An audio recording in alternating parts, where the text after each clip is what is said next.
Our democracy is under attack.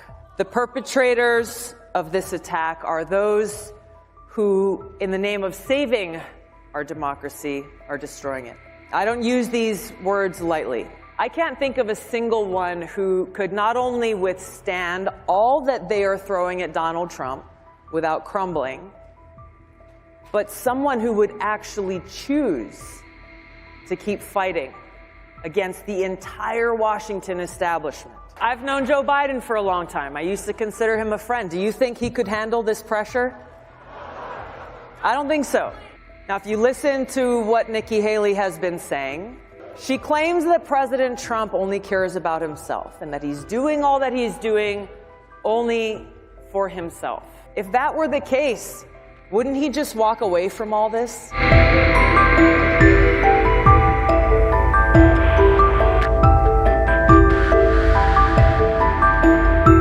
Our democracy is under attack.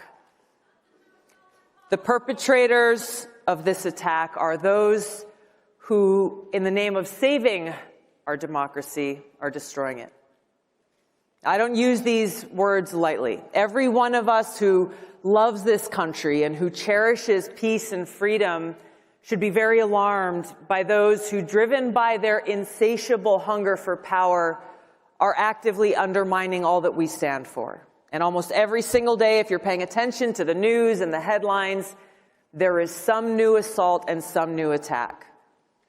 Now, it's the Democrat elite and the swamp creatures in Washington who are doing all that they possibly can to keep us, the American people, from a very simple thing, having the freedom to choose who we want to be our next president.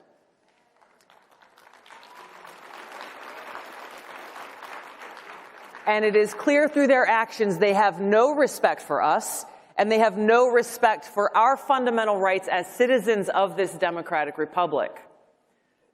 They are so terrified that we, the people, may make what they think is the wrong choice, that in the name of protecting democracy and saving us from ourselves, they're actually destroying our democracy and taking away our freedom. Now, we look throughout history and we can see many examples of evildoers who find some justification, who believe that they are doing the right thing.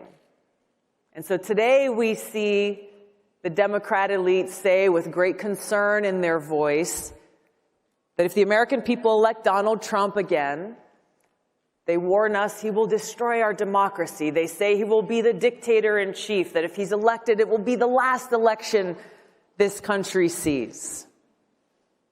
It's laughable. It is so crazy, it's laughable. But they're justifying their actions by telling themselves that they need to destroy our democracy in order to save it. It's lunacy, and it's the mindset and mentality of dictators. They are waging a multi-front battle, and they will stop at nothing until they're successful.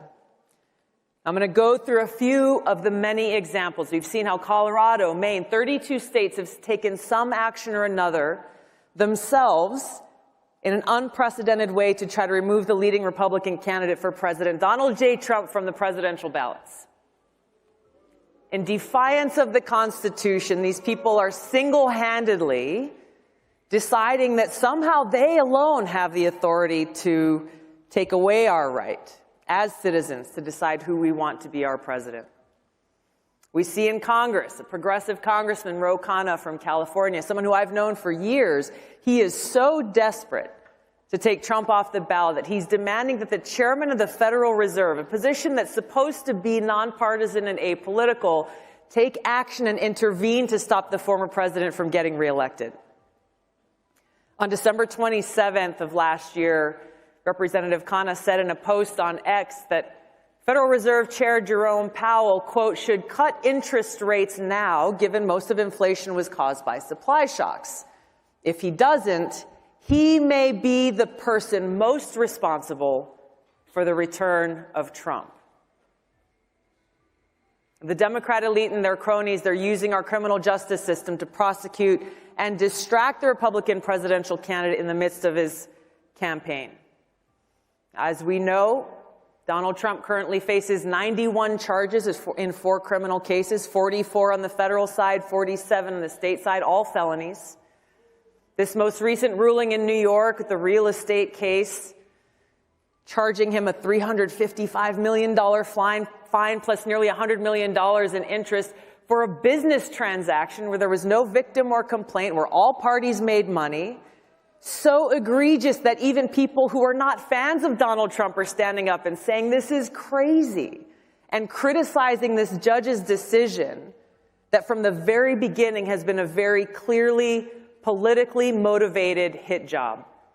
As you know very well, President Trump has endured years of attacks. What we're seeing now is a continuation of something that began in 2016, ever since he came down that golden escalator. Now, I've met a lot of strong, tough people in my life. I can't think of a single one who could not only withstand all that they are throwing at Donald Trump without crumbling, but someone who would actually choose to keep fighting against the entire Washington establishment.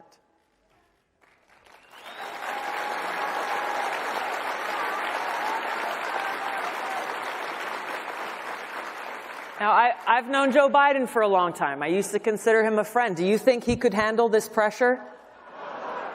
I don't think so. I think even a fraction of this pressure and stress and attacks that Trump has endured would cause him to crumble. Now, if you listen to what Nikki Haley has been saying, she claims that President Trump only cares about himself and that he's doing all that he's doing only for himself. If that were the case, wouldn't he just walk away from all this? Walk away from the headaches and the attacks and the stress that he's enduring right now? So why doesn't he?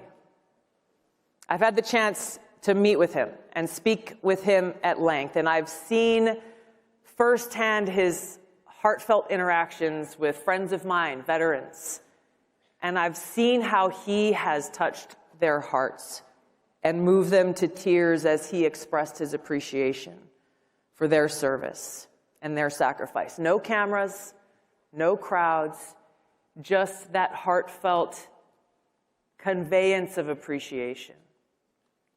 I've gotten a sense for what motivates him, and it's got nothing to do with what the Washington establishment is accusing him of. This is a man who's a fighter. His strength and resilience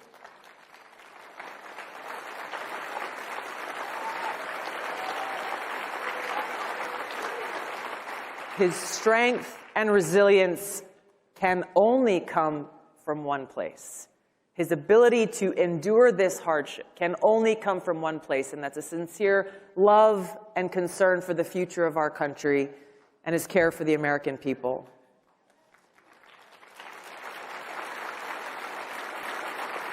But we've got a lot of work to do ahead of us.